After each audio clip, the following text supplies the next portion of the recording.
Hello everyone, कैसे हैं आप सब। Welcome back wifi study with Nandini. Discuss करेंगे 22 से 25 फेब के करंट अफेयर। और जैसा कि आप सबको पता है कि सबसे पहले डेज के बारे में चर्चा करते हैं और उसके बाद देश और विदेश से संबंधित जो भी न्यूज़ है उसके बारे में चर्चा करते हैं। और लास्ट में रिवीजन की क्लास है, यानी जो कुछ हमने प्रीवियस क्लास में पढ़ा, यानी हमने 21 फेब के लिए जो कुछ पढ़ा उसका रिवीजन करेंगे। तो आइए चलिए स्टार्ट करते हैं और देखते हैं कौन कौन से डेज है हमारे पास। तो सबसे पहले जो हम बात करेंगे वो विश्व चिंतन दिवस या वर्ल्ड थिंकिंग डे के बारे में बात करेंगे, जिसको हर साल 22 फरवरी को मनाया जाता है। और 2024 के लिए जो थीम डिसाइड करी गई है वो क्या है देख लेते हैं। तो हमारी दुनिया हमारा समृद्ध भविष्य, इस थीम के साथ हम 22 फरवरी को विश्व चिंतन दिवस मना रहे हैं। अच्छा, 22 फरवरी को ही क्यों मनाते हैं? क्योंकि इस दिन जो वर्ल्ड थिंकिंग डे के संस्थापक थे, या जो कहूँ कि जो स्काउट आंदोलन के संस्थापक थे, जिनका नाम था लॉर्ड बेडन पावेल और उनकी वाइफ ओलिव बेडन पावेल, इनका बर्थ डे होता है 22 फेब को। तो इसलिए हम विश्व चिंतन दिवस कब मनाते हैं? तो 22 फरवरी। देखिए, वर्ल्ड थिंकिंग डे को हम 1999 से पहले थिंकिंग डे के रूप में मनाते थे और 1999 से ही हम इसको वर्ल्ड थिंकिंग डे के रूप में सेलिब्रेट करते हैं। ओके, केंद्रीय उत्पाद शुल्क दिवस या सेंट्रल एक्साइज डे कब मनाते हैं? तो 24 फेब को मनाते हैं। 24 फेब को ही क्यों मनाते हैं? क्योंकि 24 फेब को ही भारत में नमक कानून लागू हुआ था और साथ में ही केंद्रीय उत्पाद शुल्क, ये जो दो कानून थे वो 24 फरवरी के दिन 1944 में लागू हुए थे भारत में। इसीलिए हम 24 फरवरी को हर साल सेंट्रल एक्साइज डे यानी केंद्रीय उत्पाद शुल्क दिवस मनाते हैं। और इस दिन केंद्रीय उत्पाद शुल्क में या सेंट्रल एक्साइज में जो जो भी कर्मचारी काम करते हैं, उनके द्वारा जो भी सेवाएं प्रदान की जाती हैं, जो काम किया जाता है, उसको महत्व देने के लिए उनको जो है एक सम्मान देने के लिए ये दिन हम सेलिब्रेट करते हैं। साथ ही केंद्रीय राजस्व बोर्ड अधिनियम 1963 के तहत केंद्रीय प्रत्यक्ष कर और सीमा शुल्क बोर्ड का निर्माण किया गया था, क्योंकि ये एक ऐसे बोर्ड के रूप में काम कर रहा था, या एक ऐसे बोर्ड के रूप में इसकी स्थापना करी गई थी जो पूरे भारत में जो विनिर्मित वस्तुएं होती हैं, यानी कि जो बनी हुई वस्तुएं होती हैं, उस पर एक्सरसाइज ड्यूटी लगाता है, यानी कि जो केंद्रीय उत्पाद शुल्क है उसको लगाता है। Okay. Under water photographer of the year 2024 का पुरस्कार किसने जीता है? तो under water photographer of the year 2024 के लिए जो पुरस्कार जीता गया है वो एलेक्स डॉसन के द्वारा जीता गया है। स्क्रीन पर आप देख सकते हैं इनकी इस पिक्चर को। 2024 के लिए under water photographer of the year का जो प्राइज है वो दिया गया है। साथ में मैं आपको बता दूं कि इन्होंने ग्रीनलैंड में जो बर्फ की चादरें होती हैं उसके नीचे जो समुद्री जीवन है उसमें एक व्हेल मछली के कंकाल की फोटो खींची है ना, जिसको वेल बोन्स कहा गया है।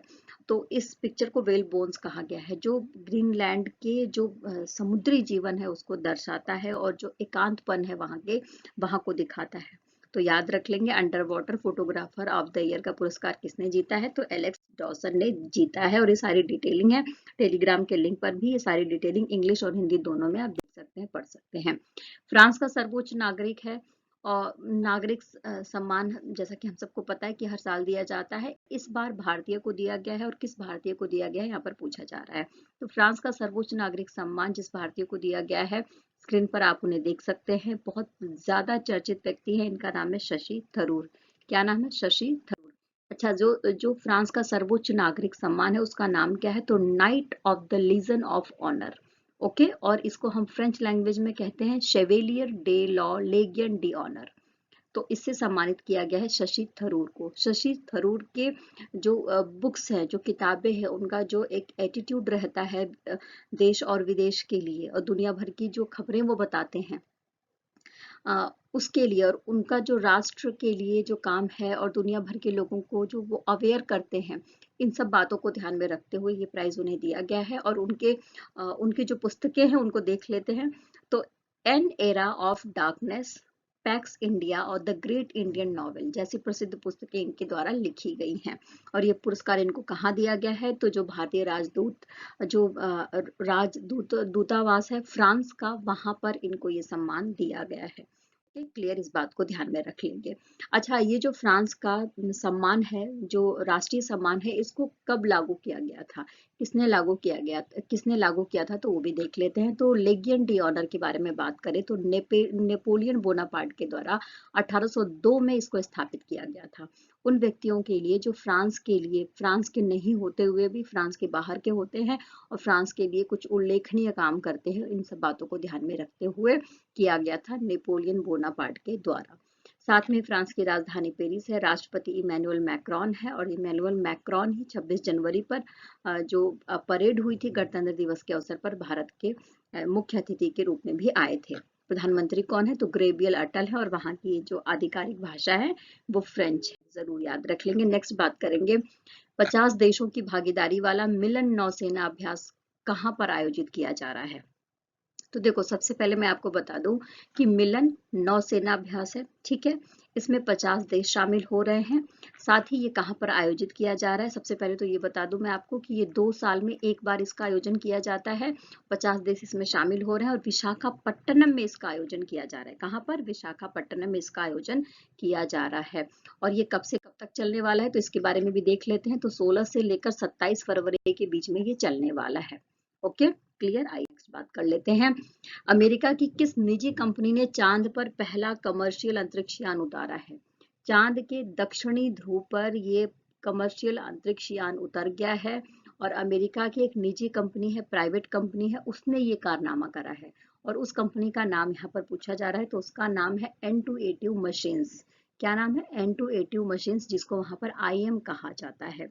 क्लियर, इस बात को जरूर याद रख लेंगे। अच्छा, इसका नाम क्या है, इस अंतरिक्ष यान का नाम क्या है जो चंद्रमा के दक्षिणी ध्रुव पर उतरा है, तो इसका नाम है ओडिसियस। क्या नाम है, ओडिसियस। क्लियर, याद रख लेंगे इस बात को। नेक्स्ट बात करेंगे 2024 में mobile card Congress world Congress का आयोजन कहाँ पर किया जा रहा है। तो देखो, मोबाइल वर्ल्ड कांग्रेस है, यहाँ पर दुनिया में जितनी भी मोबाइल की कंपनियां हैं वो अपने प्रोडक्ट को दिखाती हैं और एक तरीके से एक समिट है ये। कहाँ पर आयोजित किया गया है इसको, तो बार्सिलोना में इसको आयोजित किया गया है। 26 फरवरी से लेकर 29 फरवरी तक ये चलने वाला है। क्लियर, नेक्स्ट बात कर लेते हैं गीता महोत्सव। गीता महोत्सव का 5वां संस्करण आयोजित किया जाएगा और इसकी मेजबानी किसके द्वारा की जाएगी, यहाँ पर पूछा जा रहा है। तो गीता महोत्सव का जो 5वां संस्करण है, इसकी मेजबानी श्रीलंका के द्वारा करी जाएगी। इसमें जो भगवत गीता है, भगवत गीता में जो भगवत गीता की जो अनिवार्यता है, जो उसके महत्वपूर्ण तथ्य हैं और जो एक हिंदू धर्म से संबंधित एक प्रथा है, उसको जीवित रखने के लिए अंतर्राष्ट्रीय गीता महोत्सव का आयोजन किया जाता है। 5वां संस्करण है, 1 से लेकर 3 मार्च तक चलने वाला है ये श्रीलंका में। इस बात को जरूर ध्यान में रख लेंगे। नेक्स्ट बात करते हैं सुप्रीम कोर्ट के बारे में। सुप्रीम कोर्ट में एक संस्था का उद्घाटन किया गया है जिसका नाम है आयुष होलिस्टिक वेलनेस सेंटर।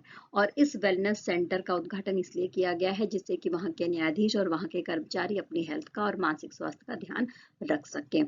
और ये टाई अप हुआ था सुप्रीम कोर्ट में और एम्स के बीच में, तो उसके तहत ही इसका उद्घाटन किया गया है। किसके द्वारा उद्घाटन किया गया है, तो न्यायमूर्ति DY चंद्रचूड़ जी के द्वारा, जैसा कि हम सबको पता है, जो हमारे देश के CJI हैं। ओके, यहाँ पर बात करेंगे USISPF के बारे में। उसके निदेशक के रूप में, निदेशक मंडल के रूप में किस भारतीय को शामिल किया गया है। तो इसमें जिस भारतीय को शामिल किया गया है वो इन्फोसिस से बिलोंग करते हैं। 3 दशकों का इनके पास अनुभव है। इनका नाम है सलील पारेख। क्या नाम है, सलील पारेख।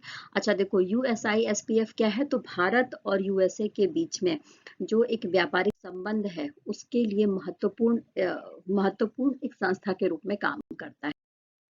आइए नेक्स्ट अभ्यास के बारे में बात करते हैं। त्रिपक्षीय अभ्यास दोस्ती 16 ओके, किस स्थान पर आयोजित किया जाएगा, तो जो श्रीलंका का तट है वहां पर इसका आयोजन किया जाएगा। इसमें भारत है, श्रीलंका है और साथ में ही मालदीव है। कौन है, मालदीव है। ओके, मालदीव और भारत के बीच में 1991 से ही समुद्री सुरक्षा को ध्यान में रखते हुए समुद्री मित्रता को बढ़ाने के लिए दोस्ती 16 का आयोजन किया गया था। तो ये 3 देश शामिल हैं इसमें और साथ में ही बांग्लादेश एक पर्यवेक्षक के रूप में शामिल हुआ है। इस बात को जरूर ध्यान में रखेंगे। आइए नेक्स्ट बात करेंगे नवीकरणीय ऊर्जा के लिए बेंगलोर अंतर्राष्ट्रीय हवाई अड्डे ने किसके साथ समझौता किया है। तो बेंगलोर अंतर्राष्ट्रीय हवाई अड्डे ने समझौता करा है नवीकरणीय ऊर्जा के लिए क्लीन मैक्स के साथ। किसके साथ, क्लीन मैक्स के साथ में समझौता करा गया है, इस बात को जरूर ध्यान में रख लेंगे। और ये समझौता 25 साल के लिए है। और ये कहा जा रहा है कि सौर पवन का इसमें इस्तेमाल किया जाएगा, सौर पवन ऊर्जा से संबंधित जो बिजली है उसका उत्पादन किया जाएगा।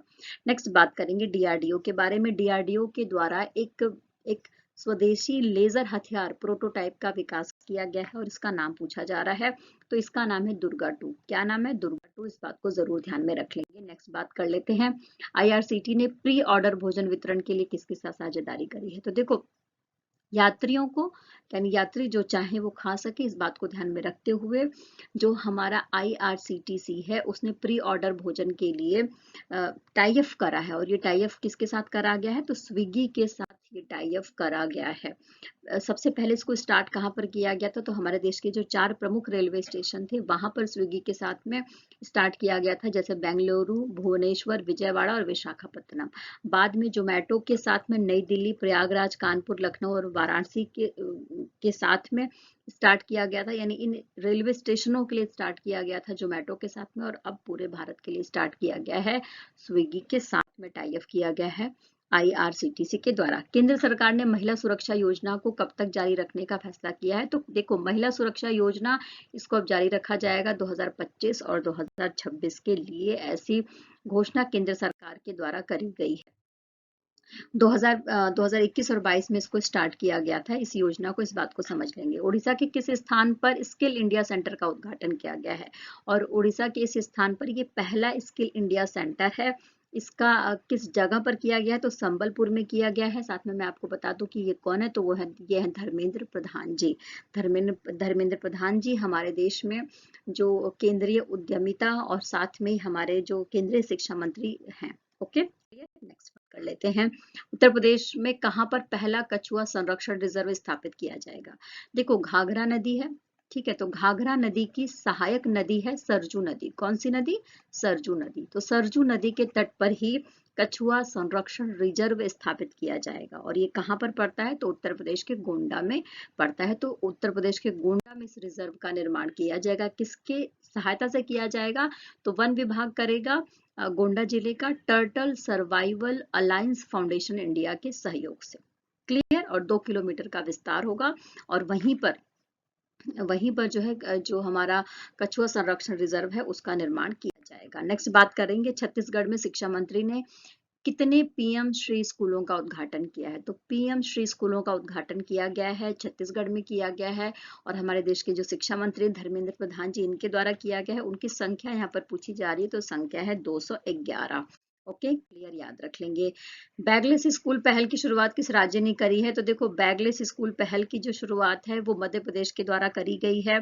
अब इसमें क्या किया जाएगा? तो इसमें देखो, सप्ताह में एक बार बच्चों को ये सुविधा दी जाएगी कि वो बिना बैग के और बिना होमवर्क के रहें, है ना। जो शैक्षिक सत्र है उसके तहत ऐसा किया जाएगा। और ये काम किसने करा है? तो मध्य प्रदेश की सरकार ने करा है, जरूर ध्यान में रख लेंगे। 5वीं पीढ़ी के फाइटर जेट का निर्माण किसके द्वारा किया गया है? तो 5वीं पीढ़ी के फाइटर जेट का निर्माण तुर्की के द्वारा करा गया है। किसके द्वारा करा गया है? तुर्की के द्वारा करा गया है। नेक्स्ट बात करेंगे, प्रधानमंत्री ने हैदराबाद में किसके परिसर का उद्घाटन किया है, या फिर किस परिसर का उद्घाटन किया है? तो हैदराबाद आईआईटी का उद्घाटन कर दिया गया है प्रधानमंत्री नरेंद्र मोदी जी के द्वारा। नेक्स्ट बात करेंगे, जनजातीय उत्सव सम्मक्का सरलम्बा जतारा, इसका आयोजन कहाँ पर किया गया है? तो देखो, सबसे पहले तो ये जनजातीय उत्सव है, भारत का सबसे बड़ा जनजातीय उत्सव है। इसमें जनजातियां इकट्ठी होती हैं, हर 2 साल में इसका आयोजन किया जाता है। तो सम्मक्का सरलम्बा जतारा का आयोजन किया गया है तेलंगाना में। कहाँ पर? तेलंगाना में। तो तेलंगाना का जो मुलुगु डिस्ट्रिक्ट है वहां पर मेदाराम है, और मेदाराम में इसको स्टार्ट किया गया है। 21 फरवरी से ये स्टार्ट कर दिया गया है। ये जो सम्मक्का सरलम्मा जतारा है, इसको कहाँ पर, ये जो जनजातीय उत्सव है, कब स्टार्ट किया गया? तो 21 फरवरी को स्टार्ट किया गया तेलंगाना के मुलुगु जिले में, मेदाराम में इसको स्टार्ट किया गया है। ओके, नेक्स्ट बात करेंगे, जिसमें जनजातीय संघर्ष को याद करते हुए लोग अब जो जनजातियां हैं वो इकट्ठी होती हैं और अपनी जो ऐतिहासिक एक प्रथा है, एक जो उनकी ऐतिहासिक संस्कृति है, उसको संरक्षित रखने के लिए प्रण करती हैं। नेक्स्ट बात करेंगे, भारत में अंतरिक्ष के क्षेत्र में कितने प्रतिशत विदेशी निवेश को मंजूरी दे दी गई है। तो भारत सरकार ने अभी हाल ही में ये घोषणा करी है कि अंतरिक्ष क्षेत्र से संबंधित जो जो भी प्रोडक्ट बनेंगे, जो इक्विपमेंट्स बनेंगे, जो टेक्नोलॉजी चाहिए, उसके लिए जो विदेशी निवेश है उसको 100% कर दिया गया है, जिससे कि अंतरिक्ष के क्षेत्र में, विज्ञान के क्षेत्र में भारत उन्नति कर सके। आइए नेक्स्ट बात कर लेते हैं, केंद्रीय मंत्रिमंडल ने किस मिशन का विस्तार किया है? तो राष्ट्रीय आजीविका मिशन का विस्तार किया गया है केंद्रीय मंत्रिमंडल के द्वारा। ओके, नेक्स्ट चर्चा कर लेते हैं। स्कल्प्ड स्टोन्स, मिस्ट्रीज ऑफ मामल्लापुरम, ये पुस्तक है, ये किसके द्वारा लिखी गई है? मूर्ति कला से संबंधित, मूर्ति कला के इतिहास को बताती हुई ये पुस्तक है। ये किसके द्वारा लिखी गई है, यहाँ पर पूछा जा रहा है। तो नाम है अश्विन प्रभु। क्या नाम है? अश्विन प्रभु, जिनके द्वारा ये पुस्तक लिखी गई है। क्लियर? अच्छा, साथ में मैं आपको बता दूं कि अश्विन प्रभु के द्वारा लिखी गई है और तुलिका बुक्स के द्वारा इसको प्रकाशित करा गया है। नेक्स्ट बात करेंगे साइबर क्राइम रिपोर्ट के बारे में। तो साइबर क्राइम रिपोर्ट के अनुसार भारत दुनिया भर में किस स्थान पर आता है? तो भारत आता है 80वें स्थान पर। यानी कि साइबर क्राइम जो भारत में होता है उस बात को ध्यान में रखते हुए 80वें स्थान पर, 80th स्थान पर भारत आता है। इस बात को ध्यान में रख लेंगे, साइबर क्राइम रिपोर्ट में ऐसा बताया गया है। माल्टा के शामिल होने से अंतर्राष्ट्रीय सौर गठबंधन में कुल कितने सदस्य देश हो गए हैं? देखो, माल्टा जो अंतर्राष्ट्रीय सौर गठबंधन है उसमें कुल देशों की संख्या 118 थी। ठीक है, जब माल्टा शामिल हो गया तो अब इसमें जो सदस्य देश हैं उनकी संख्या 119 हो गई। अंतर्राष्ट्रीय सौर गठबंधन या अंतर्राष्ट्रीय सौर जो संगठन है उसका मुख्यालय, जैसा कि हम सबको पता है कि हरियाणा के गुरुग्राम में है ना। और अंतर्राष्ट्रीय सौर गठबंधन में भारत की महत्वपूर्ण भूमिका रही है, इस बात को भी ध्यान में रख लेंगे। क्लियर? नेक्स्ट बात कर लेते हैं, महत्वपूर्ण निधन के बारे में बात कर लेते हैं। बहुत ही महत्वपूर्ण व्यक्ति, महाराष्ट्र की जो गवर्नमेंट रही है, महाराष्ट्र का जो इतिहास रहा है उसमें एक बहुत ही महत्वपूर्ण चर्चित सदस्य के रूप में जानते हैं, लोकसभा अध्यक्ष के रूप में हम इन्हें जानते हैं। इनका 86 साल की उम्र में निधन हो गया है। महाराष्ट्र के पूर्व मुख्यमंत्री भी रहे हैं 1995 से लेकर 1999 तक। इनका नाम क्या है? तो इनका नाम है मनोहर जोशी। तो मनोहर जोशी जी का 86 वर्ष की आयु में निधन हो गया है, इस बात को जरूर ध्यान में रख लेंगे।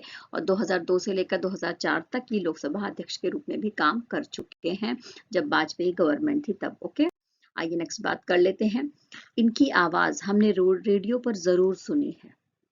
इनकी आवाज रेडियो पर गूंजती है हमारे कानों में, और हमारे जब भी रेडियो का नाम आता है तो इनकी आवाज से ही हम रेडियो को शायद पहचानते हैं। इनका नाम क्या है? इनका नाम है अमीन सयानी। तो अमीन सयानी जी का निधन हो गया है 91 वर्ष की उम्र में। देखो, अंतर्राष्ट्रीय मातृभाषा दिवस हमने कब मनाया? तो 21 फरवरी को मनाया है। 1999 से ही हम इसे मना रहे हैं। यूनेस्को के द्वारा इसकी घोषणा करी गई थी। आइए बात करते हैं आरपीएसएफ।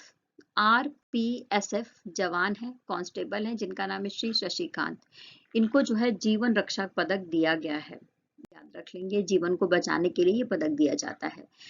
तो पंजाब का स्टेट आइकन किसे बनाया गया है लोकसभा चुनाव के लिए? तो लोकसभा चुनाव के लिए पंजाब का स्टेट आइकन के रूप में चुने गए हैं शुभमन गिल। कौन? शुभमन गिल। नीम शिखर सम्मेलन और वैश्विक नीम व्यापार मेला कहाँ पर आयोजित किया गया है? तो इसका आयोजन दिल्ली में किया गया है। कहाँ पर किया गया है? दिल्ली में किया गया है। नवीकरणीय ऊर्जा परियोजना के लिए इरेडा ने किसके साथ साझेदारी करी है? तो इरेडा ने साझेदारी करी है पीएनबी के साथ में। पंजाब नेशनल बैंक के साथ में इरेडा ने साझेदारी करी है नवीकरणीय ऊर्जा परियोजनाओं के लिए। नेक्स्ट बात कर लेते हैं हम, पीएम मोदी ने उत्तर प्रदेश के किस स्थान पर श्री कल्की धाम मंदिर की आधारशिला रखी है? तो श्री कल्की धाम मंदिर की आधारशिला रखी गई है संभल में। जैसा कि हम सबको पता है कि जो कल्की अवतार है हिंदू धर्म शास्त्रों के अनुसार संभल में होने वाला है, तो इस बात को ध्यान में रखते हुए श्री कल्की धाम मंदिर की आधारशिला कहाँ पर रखी गई है? उत्तर प्रदेश के संभल में रखी गई है। 2024 में खजुराहो नृत्य महोत्सव का कौन सा संस्करण मनाया जा रहा है? तो 50वां संस्करण है, जैसा कि मैंने आपको बताया था। इसमें शास्त्रीय जो लोक नृत्य है उसका प्रदर्शन किया जाएगा, जैसे भरतनाट्यम है, कथक है, कुचिपुड़ी है, और इसमें कथक के 150 से अधिक जो कलाकार हैं वो भाग लेंगे और एक साथ नृत्य का प्रदर्शन करके गिनीज वर्ल्ड रिकॉर्ड भी बनाएंगे। नेक्स्ट बात करेंगे 11वीं अंतर्राष्ट्रीय कठपुतली महोत्सव का आयोजन कहाँ पर किया गया है। तो 11वां अंतर्राष्ट्रीय कठपुतली महोत्सव है और इसका आयोजन किया गया है चंडीगढ़ में। कहाँ पर किया गया है? चंडीगढ़ में। अनुराग सिंह ठाकुर ने खेलो इंडिया यूनिवर्सिटी गेम्स का शुभारंभ कहाँ पर किया है? तो गुवाहाटी में किया है खेलो इंडिया यूनिवर्सिटी गेम्स का शुभारंभ। और हमारे देश के जो 7 सिस्टर्स हैं, यानी कि जो जो हमारा स्टेट है, पूर्वी स्टेट है, वहां पर खेलो इंडिया यूनिवर्सिटी गेम्स का शुभारंभ किया गया है। क्लियर? और वहीं पर ये गेम्स खेले भी जाएंगे। निवेशक जागरूकता बढ़ाने के लिए IEPFA ने किसके साथ साझेदारी करी है? तो DBS बैंक के साथ ये साझेदारी करी गई है। इस सेशन में इतना ही। आई होप कि सारे क्वेश्चन आपने बहुत अच्छे से समझ लिया होगा। तो प्लीज मेरे साथ बने रहिए, चैनल पर लाइक करते रहिए, शेयर करते रहिए और सब्सक्राइब भी जरूर कर लीजिए अगर आप नए हैं तो। फिर कल मिलेंगे। Take care, bye bye. खूब खुश रहना है, मेहनत करते रहना है, जीवन में आगे बढ़ते रहना है और जो आप पर भरोसा करे उसके साथ हमेशा बने रहना है। Take care, bye bye.